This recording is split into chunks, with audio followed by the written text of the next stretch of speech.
Hello everyone and welcome to our channel. Today I want to share a beautiful story with you, but not before reminding you that you must subscribe. It's free. Activate the notification bell so that you receive more stories like these on your cell phone, tablet or wherever you connect. A single mother is a woman who becomes pregnant and decides to be a father and mother at the same time due to her parental absence of the man who helped generate the seed of life. Single mothers face great challenges such as knowing that they will be responsible for providing education, food, protection, training to a new being that begins life and is already on the way once it's fertilized. To be a single mother is to be a woman who faces life for two. The child that comes in her womb gives her strength and courage and moves forward in the midst of a society that stigmatizes and stereotypes, which she points out and which she coldly accuses. This is the story of Melanie Morris, a young woman who came from a wealthy family. Because she was an only child, in the future she was going to be the heir to all the business chains and all that her parents had, in addition to all the fortune that they had. All of her life she got prepared to be able to carry alone the position that her two parents carried out for her. Because of this, she never went to school. She always had a governess. She didn't know many people her age and she had no friends, and that made her a bit sad.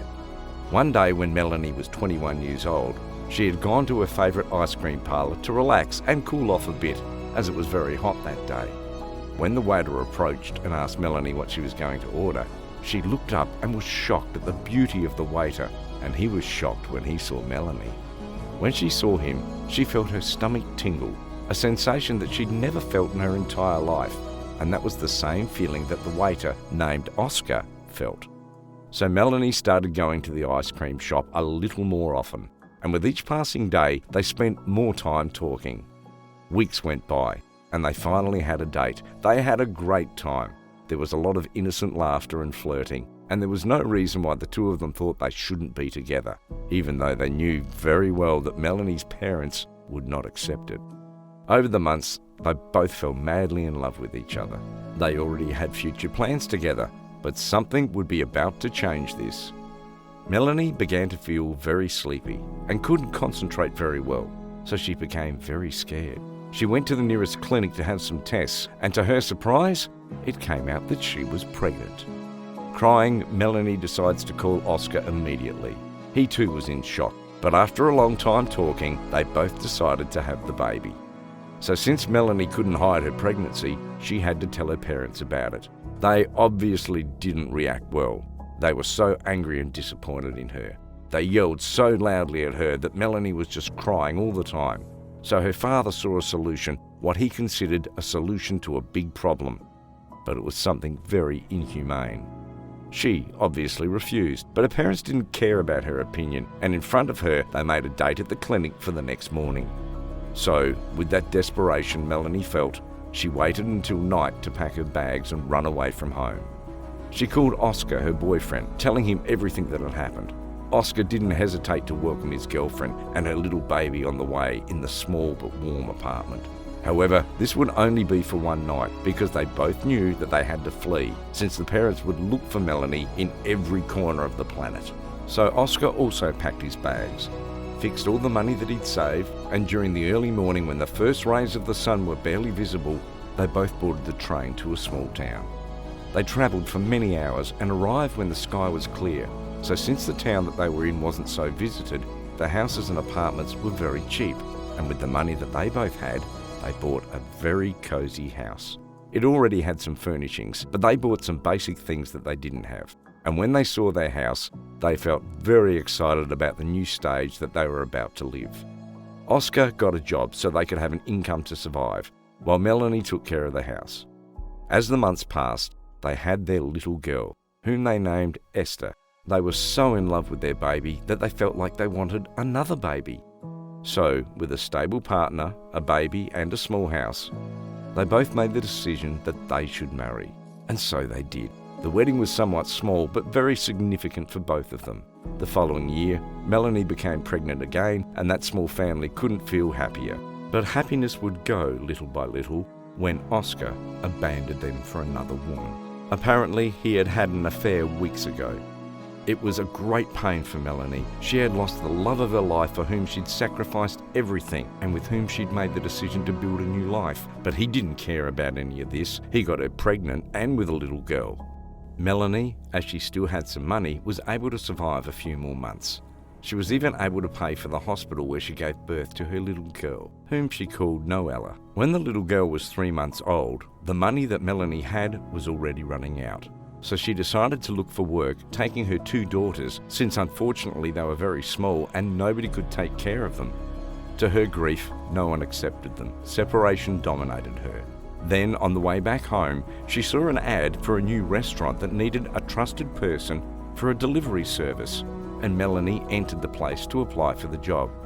The receptionist said no, but luck ran from her hand, since at that moment the owner passed her and heard Melanie tell the person she had no income and had 2 small ones that she had to support. She was begging for the job.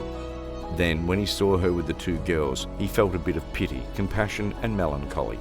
So he turned to Melanie saying, "If you can take charge and be responsible for the position, it's yours." So since Melanie had no one to leave her little ones with, she decided to take them with her wherever she went. It was very difficult with her to be with her 2 daughters. The oldest one could walk a little, but she had to carry the second daughter in a baby carrier. She worked 8 hours from Monday to Saturday, and sometimes the girls would cry from boredom and want a rest. But Melanie had to deliver the meals or she was going to get fired. Obviously, it saddened her to see her daughters like this. Sometimes tears would fall when she couldn't give them a better and peaceful life, typical of the age that we're in. But when her day ended, she felt so tired, just as her little ones do. In her first month of salary, she got paid very well, since she managed to deliver all the orders on time. Melanie was very excited, and together with her little ones, one Sunday they went to the town's amusement park so they could get distracted for a moment and live like the girls that they were at the time. But in the following months, they began to discount, because sometimes her little ones got sick, tearful and restless, and this prevented her from delivering orders on time. They even deducted up to half of her salary, and that depressed Melanie a lot. She cried because of the deep anguish she felt at that moment when she couldn't fulfill as a mother and an employee. She felt that she was failing in both areas. She had no help from anyone. She was completely alone, and Melanie was a strong believer in God. Every night she asked him in her prayers to give her strength to continue and move forward with her little girls. A year had already passed, and the things for Melanie improved a little. She managed to adapt a little since her eldest daughter was already able to walk on her own. She was already about 3 years old, so it was easier for Melanie to carry her by the hand only and not have to carry her so much in her arms as she did before. Melanie discovered that her youngest daughter was calm when she had stuffed animals in her arms, and that way she could deliver more orders on time. But one day when she was about to deliver her last order of the night, the area seemed very quiet. However, some men came out of an alley and walked straight to Melanie and her daughters. She carried her eldest daughter and they ran off at full speed. The thugs also began to run behind them, and just when Melanie was about to be hit, some black trucks passed in front of her and some men dressed in black got out of them, very well armed. And as they were very large, the thugs didn't hesitate to disappear because of the fear that they felt. Those men were bodyguards.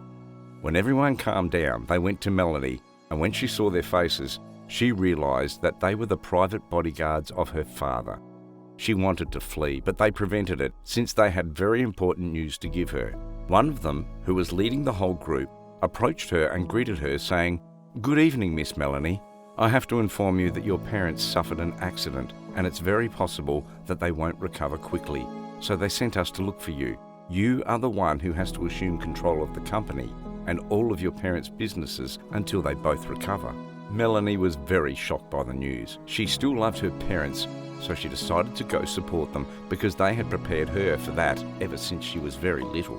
Melanie couldn't pack her things or those of her daughters, so the bodyguards arrived. They sent employees to buy clothes for both of her and her 2 daughters. The 2 little girls were going to have special care with the nanny that used to take care of Melanie. So when she knew that her daughters would be in good hands, she remained calm and went to the company. Melanie directed all of the business's chains of her parents. She did the work that 2 people used to do, and she did it very well. She discovered that managing was her passion, but she knew it would only be temporary. All of the investors and business allies that her parents had thought that since Melanie was their daughter, She would be just like them, ruthless and without kindness in her heart.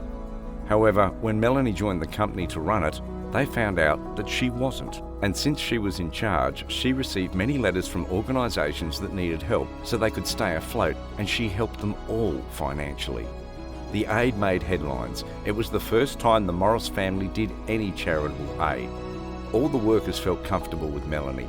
She had improved a lot in the way of working and made the company more welcoming, made it more like a workplace, a home that was made up of members amongst whom everyone was welcomed as a single family. It made employees work more happily and much faster. And best of all, when Melanie came home from work, she had some time to spend with her daughters. She played a lot with her 3 girls, and sometimes she even cooked some dessert for all the 3. When her parents recovered, they changed completely because only their right hands and their daughter had visited them in hospital during the months in which they were very ill. That made them realise the bad people that they had been in the past. And to their surprise, it even got greater when they arrived at their house and saw 2 little girls very similar to Melanie. The nanny told them that they were the granddaughters. They both cried and hugged their 2 new family members. When Melanie came home from work, her parents wanted to talk to her, apologising for their actions in the past, for having so little heart and being totally indifferent to her. Melanie, of course, forgave them, and the 3 hugged each other. A few moments later, they asked about the father of her daughters, that young boy in which Melanie had run away from home with. Melanie, with tears in her eyes, told them the truth. She told them that he had abandoned them, and her parents, seeing her daughter in this way, hugged her. Since then, the Morris family were very happy. They all lived in harmony, and now they could enjoy moments together and love each other, and every day like a true home. Melanie was finally able to give her little girls the life she wanted so much to give them. On the other hand, as time passed for Oscar, things began to get very bad for him. Just as he abandoned his family, his mistress abandoned him. In addition, she took away the money that he had and the house where he lived, so that she could live there with her new partner. So we could say that he didn't do well at all in love. He had money because of his jobs, but money couldn't buy his happiness. So he lived with regret for what he did through all his life. He even saw Melanie on TV due to her charities, but he didn't have the guts to look her up or even talk to her. That's all for today. I hope you liked the story. Don't forget to share the video with your friends. Bye.